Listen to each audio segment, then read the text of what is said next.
আসসালামু আলাইকুম। আমি বাবলু বলছি।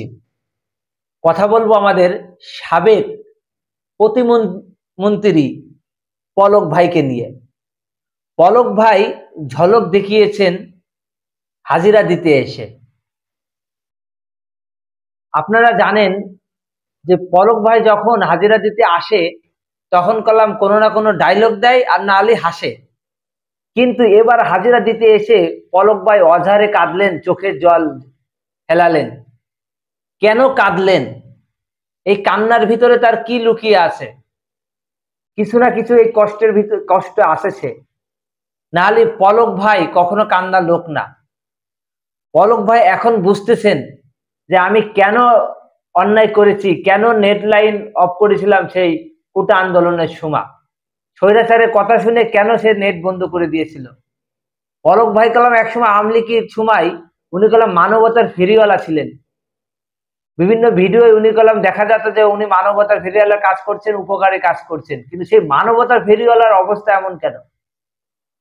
এমন অবস্থা কারণ উনি কোটা আন্দোলনের বিপক্ষে ছিলেন, উনি পক্ষে ছিলেন না। কারণ উনি পক্ষে থাকবেন কি করে? কারণ উনি তো আওয়ামী লীগের লোক, আর আওয়ামী লীগ সরকার তখন বাঁচার জন্য তখন তো নিজেরাই লড়াই করছে। এখন সে পক্ষে কি করে যাবে? আসলে তার জায়গায় সে ঠিক ছিল আমার মনে হয়। কারণ সে একটা প্রতিমন্ত্রী আওয়ামী লীগের, তখন তো বিপক্ষে সে যেতে পারে না, গেলে তো হয় না, কারণ সে তো ওই দলই করে।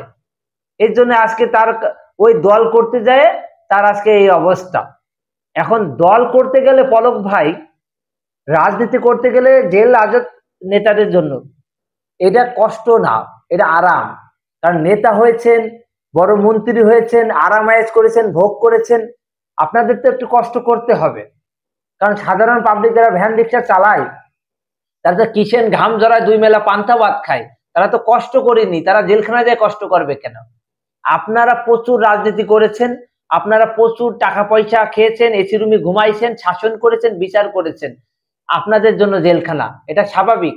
রাজনীতি আপনি দেখেন, সাবেক থেকে শুরু করে দেখেন, সব নেতারা জেল হাজতে গেছে, জেল খেটেছে, এটাই স্বাভাবিক। তা ঘটনা হয়েছে আপনাদের এখন জেল খাটার সময়, এখন জেল খাটবেন, এটা হাসি মুখে খাটবেন। আপনারা এতদিন আরাম করেছেন, সে আরামের যে রসগুলো শরীরে জমেছে সেগুলো চিপড়িয়ে সেগুলো এখন কমাতে হবে। না হলে যখন কমিয়ে যাবে তখন অটোমেটিক আবার আপনারা লাইনে আসবেন। এই জন্য সবসময় রাজনীতি করতে গেলে সাবধানে করতে হয়। ক্ষমতার জোরে অপব্যবহার করতে হয় না, কোনো কিছু করতে হয় না, তাহলে বিপদ আসে। এজন্য যারা রাজনীতি করবেন তারা হিসেব নিকেশ করে করবেন। আজকে আপনাদের 5 বছর ক্ষমতা আছে, আপনারা ক্ষমতার জন্য অনেক কিছু করবেন, সামনে 5 বছর করলাম আর এক দলের, তখন আপনাদের খবর হবে। এই জন্য যেই আসুক যেই যাই করুক, আমি চাই যে আপনারা ক্ষমতায় অপব্যবহার করবেন না এবং রাজনীতি করবেন মানুষের কল্যাণে, মানুষের জন্য। যদি আপনি রাজনীতি মানুষের জন্য না করতে পারেন, আপনি রাজনীতি ছেড়ে দেন, তাহলে আপনার সামনে কোনো বিপদ হবে না। আর যদি আপনি ওই ক্ষমতার লোভে রাজনীতি করেন তাহলে আপনার বিপদ আছে। আমি যা বলেছি এটা আপনার চিন্তা করবেন, আমি কালাম খারাপ কথা বলিনি, এবং আমার কথায় কেউ খারাপ উদ্দেশ্য নেবেন না। ভালো থাকবেন, সুস্থ থাকবেন। আল্লাহ হাফেজ।